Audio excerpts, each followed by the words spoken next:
Hey, Parsa, how you doing? You okay? Hey Luke, doing good. How are you? I'm good, thank you. I know we've not caught up in a couple of weeks. I hope everything's going well with the business still. Yeah, everything's going great. We're busy moving into our new place and working on delivering our first unit in a couple weeks. Really exciting times. Well, before Yeah. we jump into it, I just want to say thank you very much for getting behind the initiative. I think really critical for the future entrepreneurs and visionaries of the industries to hear from the people that are on that journey. So really excited for our listeners to hear your journey and ideas Yeah. today. Before we jump into it, do you just want to do a very brief intro to yourself and a little intro about the business so ultimately our listeners know who they're listening to today? Sure. I'll give a little bit of background about the company. So I'm a co-founder at Feather Robotics, and what we're doing is we're approaching humanoid robotics differently than the rest of the industry with a more practical, affordable, and deployable approach. We're founded in earlier this year in January 2025. And since then, we were able to build a prototype, sell a couple units, secure funding, and now we're growing and hiring for a founding engineer. Nice, good, really exciting times. Yeah. We'll jump right into it for you because I know how busy your calendar is. So, section one, the journey to Yeah. becoming an entrepreneur. So, I always hear early influences, anything that you look now in your childhood or your education that hinted at the entrepreneurial mindset when you were younger. Yeah. So I'd say a lot of that comes from my background being an Iranian immigrant, coming to this country and seeing my parents work really hard to build a life here. I've always had that burning passion, and I do come from a long line of business people. We actually had a business back in Iran. So my parents continued that entrepreneurial spirit as I was growing up, and I always saw them trying to open coffee shops, stores, and just seeing that hustle was so rewarding, and it was very inspiring at such a young age, which really built my passion to make a difference and become an entrepreneur. And seeing different parts of the world and where you see poverty and so many different things wrong with the world, it's just hard to take a job and live your life and sit idly by while watching all these problems. Where becoming an entrepreneur, you can have a lot of influence. You know, of course, you're certain. Yeah. I really like the fact that you've seen obviously your parents and you spoke about your uncle and your grandparents, haven't we? It's come from a line of business owners in different areas, even though no one yet has set up a robot business. So I think you're the first there. But Yeah. cool. Okay, good. So obviously, really interesting their insight. So brief overview from yourself then, the career journey. Obviously, I know you didn't jump right into setting up the business. So a brief overview of like what you were doing before and a little bit of that, what that path was like to get you to where you are today, to be honest. Yeah, I mean, I always had a passion for engineering. Ever since I was a kid, I always used to take things apart, and I knew I wanted to pursue this later in my career. But I also always knew I really wanted to start a business. It was kind of my passion to do so. I knew I went to college, and I knew after college, I didn't have the funds to jump in and start a business. And I was kind of exploring what the industry was, and I knew my passion, but I really wanted some time to kind of build kind of a safety net, which I highly recommend, and also focus on what I can do that can really help the world.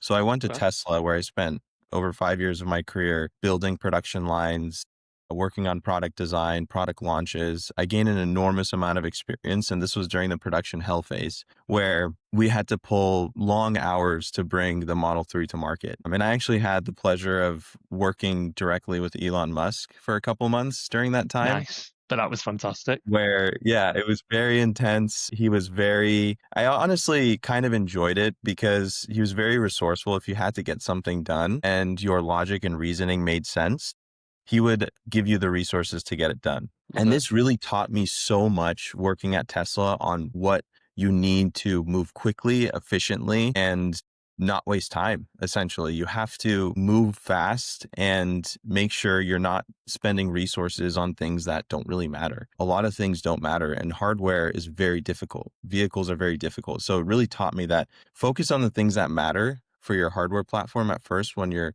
launching it, and then you can slowly optimize. So after Tesla, I became a little more comfortable. I became very confident, and I knew I wanted to go into robotics because we were working on very complex robotic systems Hmm. to build the Model 3.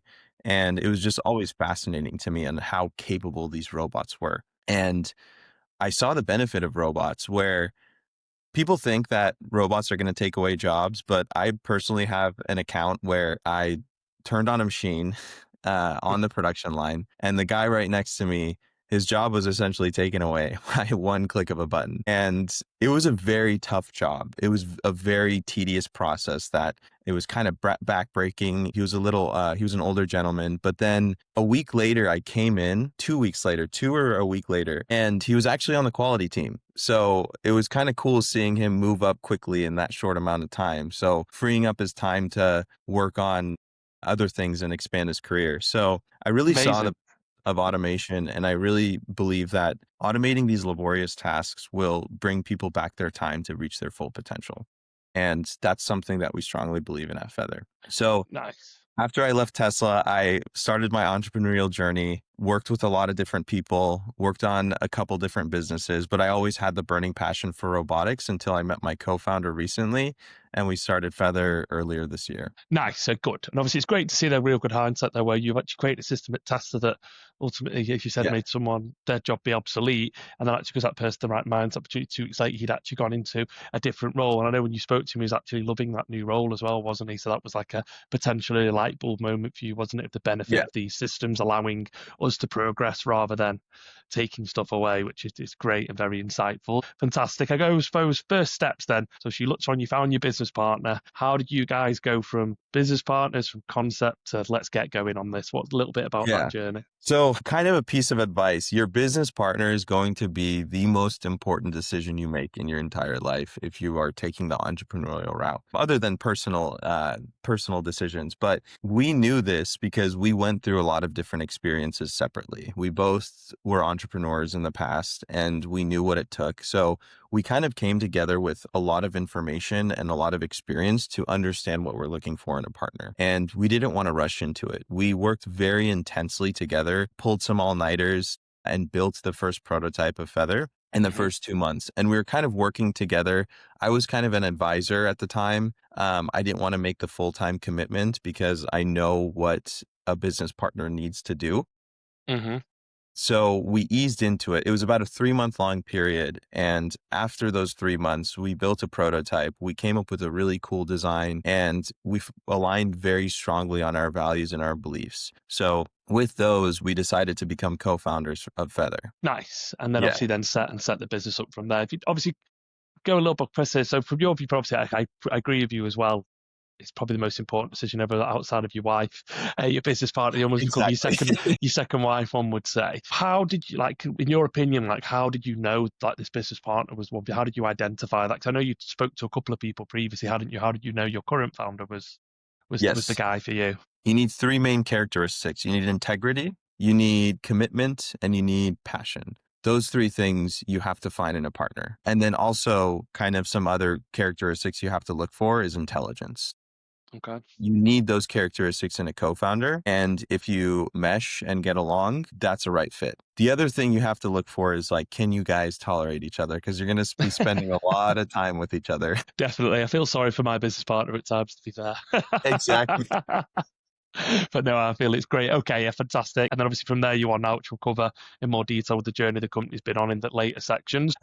Really think this is real key and great area because obviously it's glorified. It's great being an entrepreneur. It's great when things are going well and you're moving in the right direction. But just so our people that have got the urge for it really understand what it's like overview, personal sacrifices, like what did you have to give up? What are some of the challenges you've seen? And yeah, I know this may put some people off, but I think they need to know the hard truth. It's not all glamour. I would start by saying I don't recommend it. It's Yeah. much easier to go get a job. It's much easier to climb the corporate ladder. You might not be as fulfilled, but I don't recommend it. It's incredibly challenging, both mentally, physically, financially, everything. You sacrifice relationships with your friends. And if you're married or have a girlfriend, your wife, you sacrifice health, a lot of health problems because you can't take care of yourself. You don't have time. And the stress gets to you.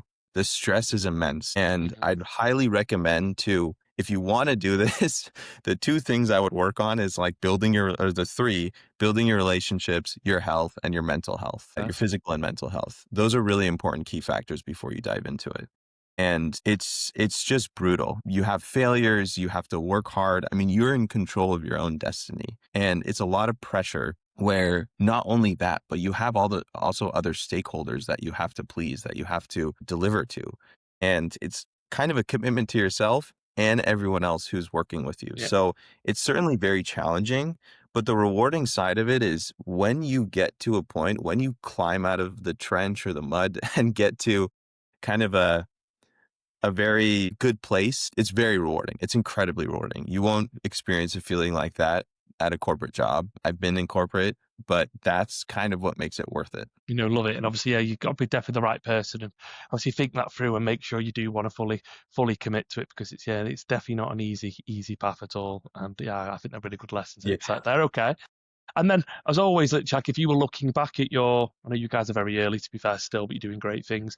But if you were Yeah. looking back at those early stages from where you are now, is there any mistakes or anything that you wish, like, that you'd missed that you knew now that you wish you knew then, that for our listeners, if they're on that journey, that you would recommend them to pay attention to, a little golden nugget maybe from that first 6 to 12 Yeah. months? I think you have to make mistakes. I've had failures in my entrepreneurial journey. You have to make the mistakes to learn from it. It's part of the journey. I think mistakes are good. When you make a mistake, it's a learning experience. And if you can make that mistake a learning experience and not do it again, then you'll set yourself up for success. And you have to make sure you make the right mistakes. If you make the wrong mistakes, you could get in a lot of trouble and you can lose your business. But I'd have to say one thing that I would probably do differently is fundraising approach. The amount of equity you give, you basically, and my co-founder says this, you're basically playing a video game and you have a number of points to beat the video game. And those are Hmm. your equity points for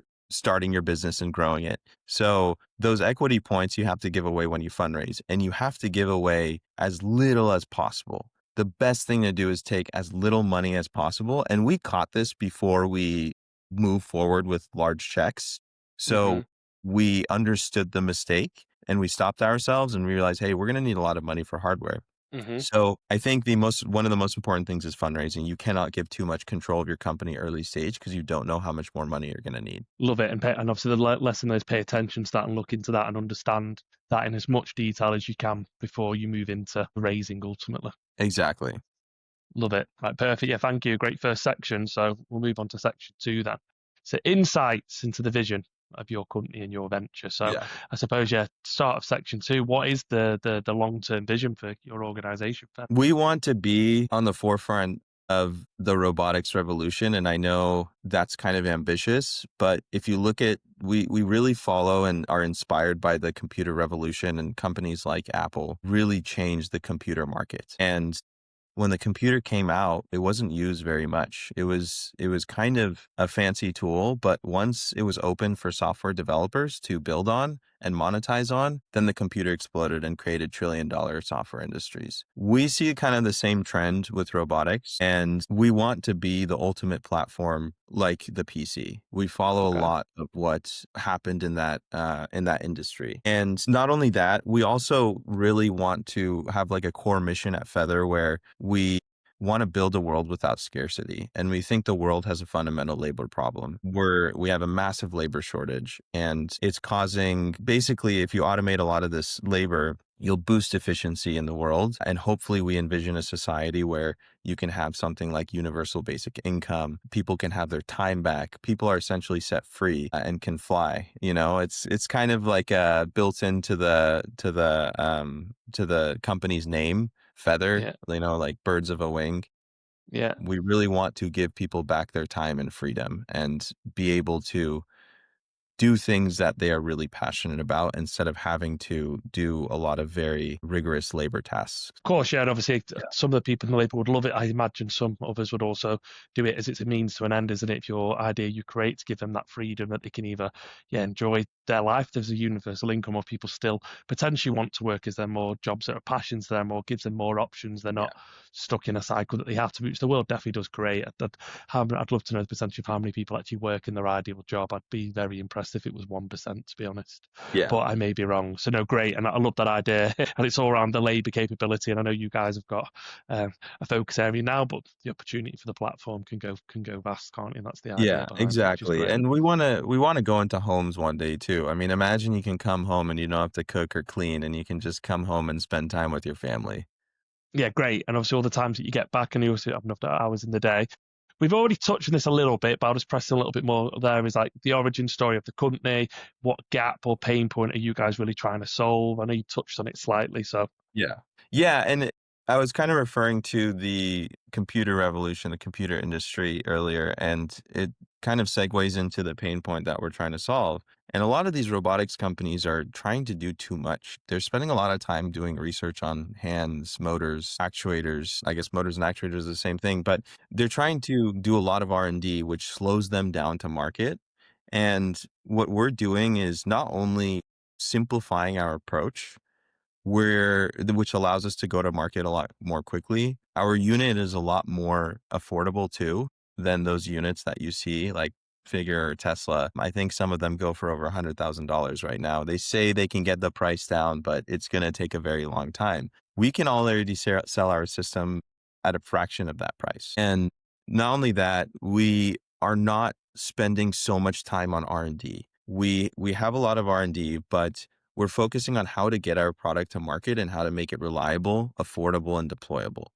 love it. And a lot of companies are just kind of way out there and trying to do too many things at once. And again, like slowing their speed to market. And we can move a lot quicker. And kind of like the computer revolution, we are working with other companies to build with. It doesn't make sense for us to spin up a hands team because humanoid hands, because there are a lot of companies popping up that are already building hands. So we incorporate those. There are a lot of AI companies that are opening up, physical intelligence companies that are building the software layer to deploy on robots, but they don't want to do hardware.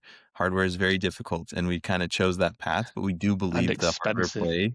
Exactly. We do believe the hardware play is kind of the most valuable play in the system. We want to be the ones who sell the shovels. I love it. And obviously, I really like the idea that you guys are acting as the OEM insert parts, but then you're using tier ones and integrating to the overall system. And as you said, it allows you to R&D focus, but not on the overall system to design and put ahead and deploy. Yeah, I think that's a fantastic approach. And I think it will pay the dividends you're looking for. And it's showing that early. Yeah, Obviously, with and the other thing is like, for your system to be really valuable to others, for people who want to buy it, you have to make them benefit off of it monetarily. Like the computer exploded once people figured out that software engineers could figure it out that they can monetize off the platform. And that's kind of what we think too with robotics is once people are able to build on top of your platform, then you are the true winner. love it. And then obviously, the last question for this section is, I suppose, is how are you Yeah. going to define success beyond revenue? Like literally where you're at now, obviously I know that you always keep growing, but like what's the target point where you and your big co-founder were like, yeah, okay, we've done it. Like what is that long-term goal or aim in regards to going, okay, I'm happy. I would class myself as successful now on this venture. When there's a robot in almost every home, I could see some people hesitating to adopt it. When we've automated a lot of low-level labor tasks, when Feather is deployed in the millions, if not tens of millions or hundreds of millions, when we're seeing a true impact and efficiency increase on the planet. Love it. Yeah, no, Yeah. fantastic. I'll watch that. I'll watch that journey from insight and reach out when you hit it, which is great. But okay, so section three, the why. So for yourself, obviously, what is that personal mission? Why this? Why now? What is it that's drove you, as always, to be here? So why now? I mean, kind of touching back on my last point is obviously at this age, you know a lot, you have a lot of experience. You've been kind of established in your career, you know what the industry is going towards, and you kind of develop a more sense of confidence when what direction you want to head. So I think right now is a good time in terms of my experience. Like I really wanted to approach this entrepreneurial journey with the right mindset, with the right Mm, experience.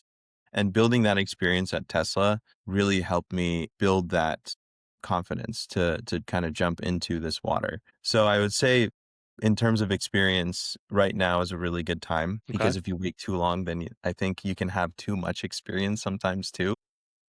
Especially if there's new exciting technology, isn't it? That's the technology Exactly. and the opportunity. So you've got to move. It's the first early adapters most of the time that want to take advantage of the opportunity. So I think your timing is Yeah. impeccable.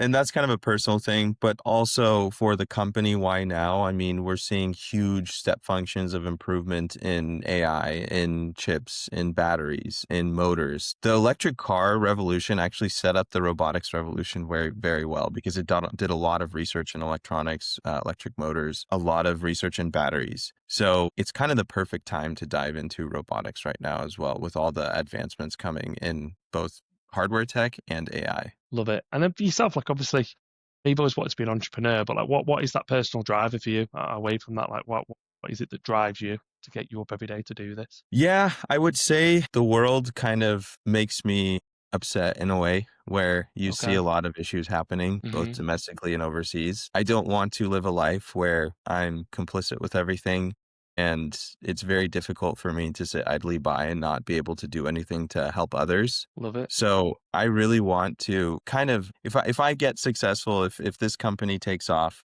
I want to make it a goal to die with $0 in my account. Okay. I want to give it all back in terms of Okay. any way I can help. So Okay. not only that with Feather, with solving the labor problem, but also a lot of humanitarian and environmental problems. Love it. And it's just that drive, as you said, it's just that drive to make that positive impact on the Yeah, world, to see issues that are occurring, obviously, no doubt, nationally, globally, and give back and pressing that point to do it and to continue to improve life for the overall general public or world exactly. or literature generalist. You love it. Literally, what a very honourable why, which is great. Okay, fantastic. Section 4. I always say it's my favourite section. It's advice. Yeah. So, friends, so I know you're less than 12 months in, but you guys are moving very quickly, doing very well. Obviously, over it all, like I know you've covered, make sure your mindset, make sure you're fit and healthy. That's one thing we covered in those early Yeah. days. But is there any other critical piece of advice? Is there any things that you know now that if you known at the beginning, you think would have allowed you to fast track, or anything that you would share with our listeners that you think would help, covering anything from tech Yeah, ideas to? definitely. So there's one thing you hear a lot from a lot of different people who have been successful, and it's you have to be obsessed with what you do. Hmm. Entrepreneurship is not like, oh, let me start this and make some money and then go to this and make some money. You really have to be obsessed with the problem that you're trying to solve. It can't just be like, you can't just want to do it for the money because that's not going to come for a very long time. And you have to make a lot of sacrifices. It's not like you can start a business and you get funding and you make a lot of money. No, when you get funding, you have to pay yourself really, really little.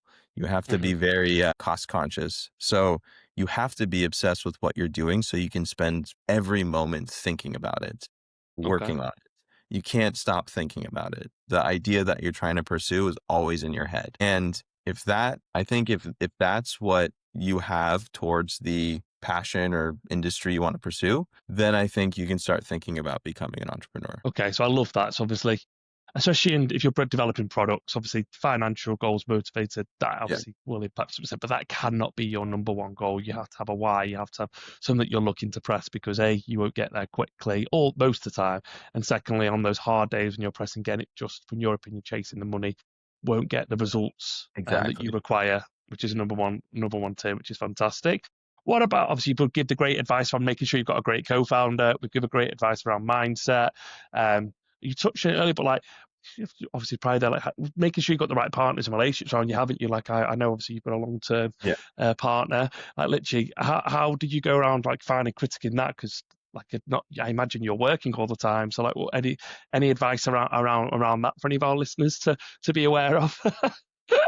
Yeah. So finding the right partner is essentially what you were asking. How do you find the right partner with your busy schedule, right? Yeah, yeah. You have to manage. I mean, it's difficult, and finding a partner is really important, but you have to set aside time because you have to think of it as kind of a function where you spend maybe 4 hours a day, and you have to really think about your time as a mathematical formula. You spend 4 hours a day finding a partner, the rest of the time you work. And that 4 hours that you give up, and it might take months or maybe even a year or a few years in my case, I would say 2 to 4 hours a day. And the outcome of that formula will be a massive boost in productivity. Where Okay, if you find the right partner, not only will you bring each other up, give each other energy, motivate each other, and keep each other in check, it will improve your speed and of course. progress.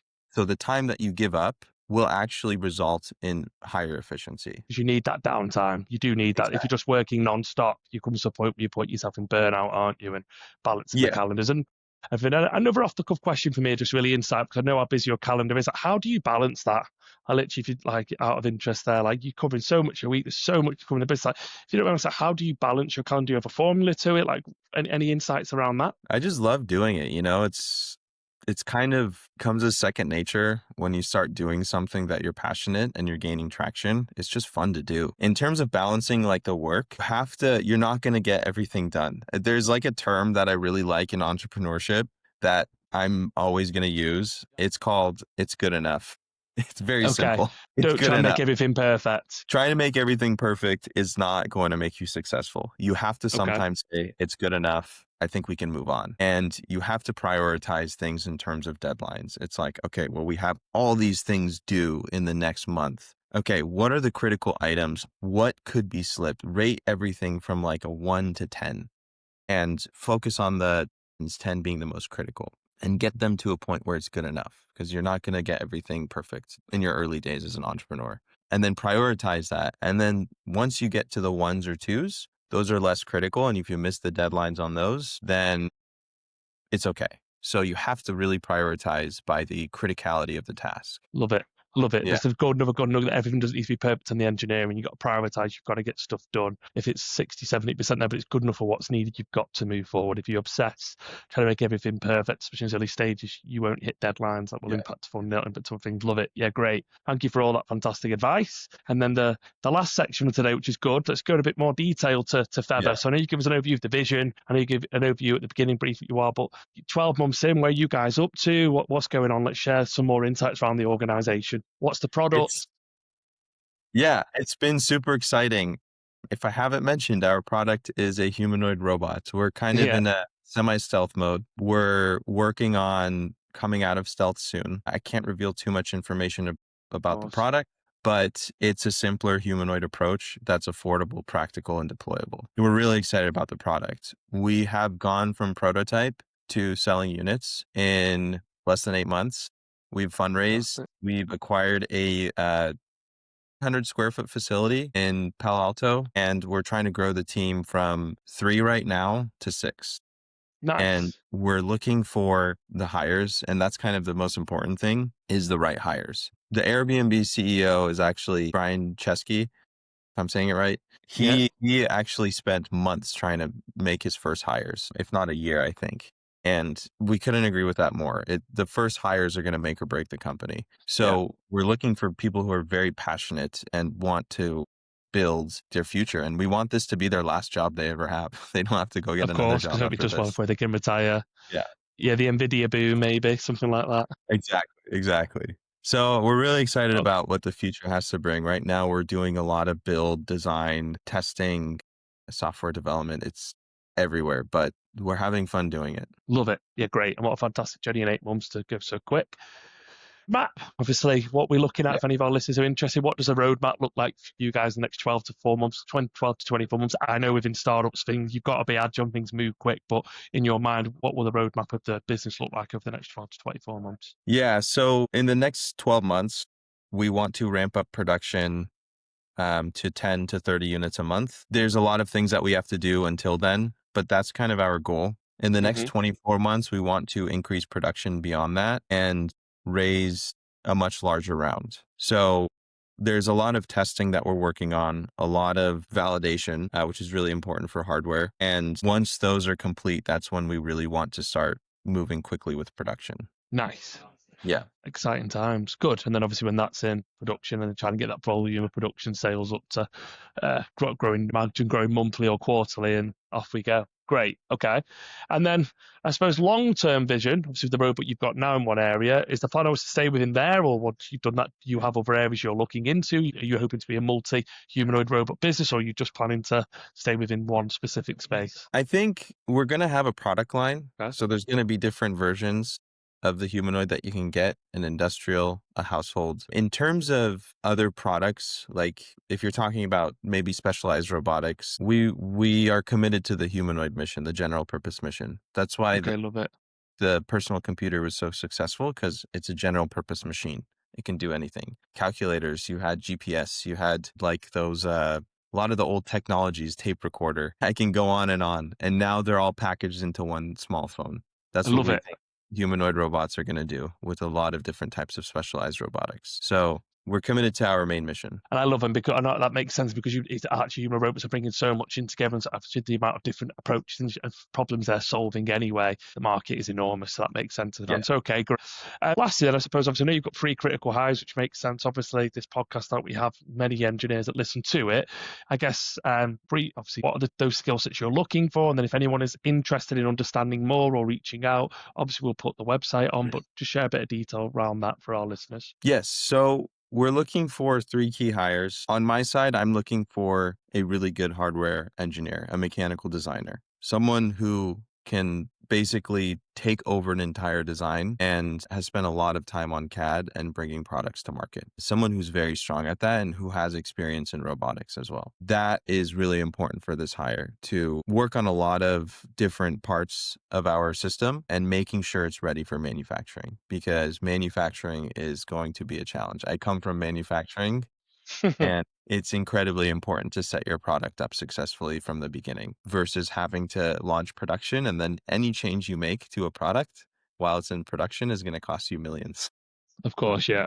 depending on your throughput. But it's going to be critical for this next hire to make sure that they can design for manufacturability and bring a product to market. The other 2 hires are more on the software side. We're building a software stack, which kind of my co-founder is on the software side.